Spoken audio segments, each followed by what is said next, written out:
دیکھیے، اطاعت کے دو پہلو ہیں، انفرادی اور اجتماعی۔ مجھے مراد کیا ہے؟ ان کی ریشو پروپورشن مختلف ہوگی۔ کوئی بہت آرگنائزڈ سوسائٹی ہے، اسٹیٹ کا کانسیپٹ ہے، اجتماعیت کا پڑھنا بہت بھاری ہو جاتا ہے، انفرادیت بہت محدود ہو جاتی ہے۔ کوئی بڑی پریمیٹو سی سوسائٹی ہے، آرگنائزڈ اسٹیٹ نہیں ہے، تو انفرادیت کا دائرہ وسیع ہوتا ہے، اجتماعیت محدود ہوتی ہے، ان ویریس پروپورشنز۔ لیکن پہلے ان کو آئیڈینٹیفائی کیجئے، اس سے میری مراد کیا ہے؟ ایک وہ اللہ کی اطاعت ہے کہ جو ایک انسان کے اپنے بس میں ہے، وہ کر سکتا ہے، چاہے بھوک آ جائے، فاقہ آ جائے، نقصان ہو جائے، جان کا اندیشہ ہو جائے، یہ کر سکتا ہے۔ ایک وہ اطاعت ہے جو کسی صورت کر ہی نہیں سکتا جب تک کہ اجتماعی ماحول نہ بدلے، کتنا ہی سنسیئر ہو، کتنا ہی نیک ہو، کتنا ہی فیصلہ کر لے، کر ہی نہیں سکتا، وہ اس کے ہاتھ میں ہے ہی نہیں۔ ایک ریاست ہے، آرگنائز اسٹیٹ ہے، اس کا لا ہے، آپ اس میں رہ رہے ہیں تو وہی قانون چلے گا، آپ کے بس میں نہیں ہے۔ آپ کا بیٹا فرض کیجئے خدا نہ خواستہ زنا کرے تو آپ اسے رجم نہیں کر سکتے، چاہے آپ کا بیٹا ہے، you have no power, no authority.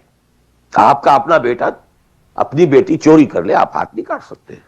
مجھے یاد آ رہا ہے، لو ان فاطمہ بنت محمد سرقت، بالفرض ہی کہہ رہا ہوں نا میں بھی، مفروضے کے طور پر آپ نہیں ہاتھ کاٹ سکتے۔ ایک معاشرہ ہے جس کے اندر پوری معیشت جو ہے سود کے اوپر ہے، آپ سانس بھی نہیں لے سکتے کہ جو سود سے خالی ہو، امپاسبل۔ ایک اسٹیٹ ہے، آپ اس کے سٹیزن ہیں، آپ اس کے کانسٹیٹیوشن کے لائل ہیں، فیتھفل ہیں۔ تو جیسا کہ میں نے کہا تھا، آرگنائز سوسائٹی اسٹیٹ میں یہ دائرہ بہت بڑھ جاتا ہے۔ ٹرائبل ہے، وہاں یہ کہ انفرادیت کا کافی دائرہ ہوتا ہے، قانون کم سے کم ہوتے ہیں، نظم کم سے کم ہوتا ہے، سسٹم جو ہے اس کی گرفت کم سے کم ہوتی ہے۔ اب دیکھیے، دو حیثیتیں دنیا میں ممکن ہیں، ایک انتہائی خوش بختی کی، انتہائی خوش قسمتی کی کہ ایک انسان ایک ایسے ماحول میں پیدا ہو گیا ہے، یا وہ ہجرت کر کے ایسے ماحول میں چلا گیا ہے جہاں ٹوٹل دین غالب ہے، دین قائم ہے، نظام ہے ہی دین کا، حکومت ہے ہی اللہ کی۔ وہاں جا کر انسان کتنا how at ease he will feel, no friction.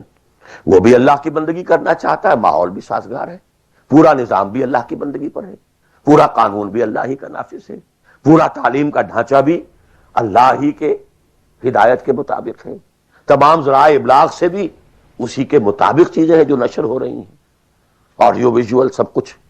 انتہائی خوش قسمتی، موسٹ فارچونیٹ کہ ایک انسان ایسے ماحول میں ہو۔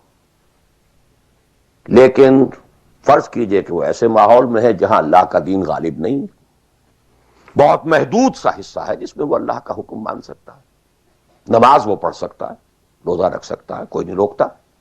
اسرائیل میں بھی جا کے پڑھ لیجئے نماز اور روزہ، امریکہ میں کر لیجئے، بھارت میں کر لیجئے، کوئی نہیں روکتا، نو ویئر۔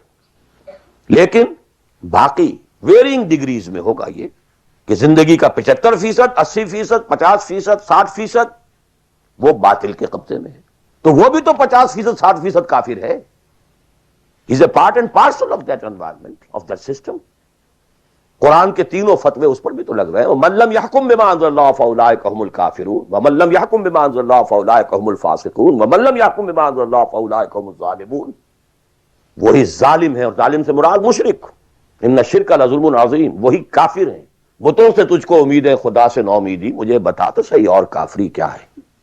کفر کہتے کس ہے؟ وہی تو فاسق ہیں، ناہنجار ہیں، باغی ہیں۔ ویرنگ ڈگریز کے اندر جتنا بھی اس نظام کی گرفت ہے، اس درجے میں ہر وہ شخص کافر اور ظالم اور مشرک ہے جو اس ماحول میں رہ رہا ہے۔